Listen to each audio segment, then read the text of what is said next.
Dan Sebula, j'ai 49 ans, je suis un Parisien. J'ai vécu quelques années à New York parce que ma première partie de carrière, j'étais trader sur les marchés financiers et j'ai découvert l'univers de la restauration alors que j'étais banquier. Et je me suis dit, si un jour j'arrête ce métier, je me lance dans la restauration, et ben bingo, ça l'a fait. J'ai fait un burn-out. Et ça mène à tous les burn-out. Et je me suis lancé dans la restauration il y a 20 ans. Et j'ai monté des restos qui s'appellent Drôle d'endroit pour une rencontre, qui étaient des restos hyper cool. J'en ai monté quelques-uns à Paris, qui étaient des lieux très festifs, très expérientiels, très immersifs. Et il y a une dizaine d'années, j'ai voulu poursuivre cette expérience en me lançant dans le conseil. Et j'accompagne maintenant des porteurs de projets, des grandes entreprises, à aussi monter des projets de restauration très immersifs et très expérientiels. C'est à la fois un média, à la fois une encyclopédie. En fait, c'est un club qui réunit toutes les tendances, toutes les communautés, toutes les inspirations autour de la culture food. C'est considéré que la culture food, en fait, c'est pas un secteur économique. On voit bien que ça vient s'infuser justement dans la distribution, dans le luxe, dans l'immobilier. Voilà, on mange absolument partout, le monde est devenu food. Et donc, ce club Foodiclopédia, c'est de se donner la parole, pas seulement entre experts, mais aussi en invitant des sociologues, des historiens, des philosophes, des artistes, des sportifs, autour de leurs pratiques et de leur passion food, pour qu'on s'inspire de toutes ces nouvelles pratiques et qu'on diffuse encore plus largement la culture food. Sincèrement, c'est une année très spéciale, l'année 24, parce que c'est l'année du beverage en fait. Parce que c'est l'année des JO, c'est une année des grandes festivités. Tu sais, pour nous les restaurateurs, on se demande toujours comment on va faire pour vendre à boire quand on vend à manger, alors qu'on boit beaucoup plus dans une journée qu'on ne mange. Donc on se dit rarement, tiens, on va se voir 3 fois dans la journée autour d'un bon poulet, par contre autour d'un bon café, d'une bonne bière, d'un bon cocktail. Donc en fait, il se passe tellement de choses sur cette scène beverage. On parle beaucoup de la food, mais très peu du beverage. Il y a tellement d'innovations entre le sans-alcool, le très alcoolisé, les alcools purs.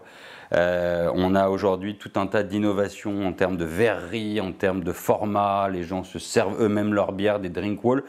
Donc c'est là où il y a un peu plus de marge, c'est là où on démultiplie les flux. Et sincèrement, c'est l'année où on va beaucoup miser sur ce territoire qu'est la boisson.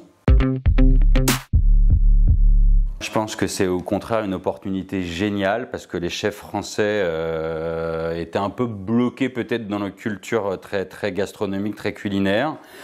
Alors qu'en France, on a des chefs français, mais pas que.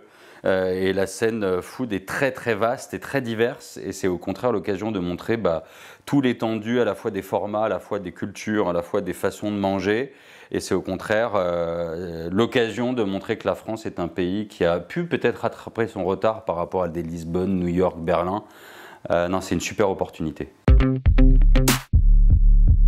Pour tous ces gens-là, il faut leur dire qu'il y a des endroits de plus en plus géniaux dans Paris où on offre des expériences qui sont hyper vastes, qui ne sont pas que boire ou que manger, où il y a aussi de la culture, de la musique, où il y a des conférences, du coworking, et que effectivement, même si les prix ont tendance à monter, on peut avoir plein de moments différents à vivre dans un seul et même lieu. Et finalement, tu te dis que rapporter à la pinte à 5 €, c'est pas si cher pour faire plein de choses dans un même lieu.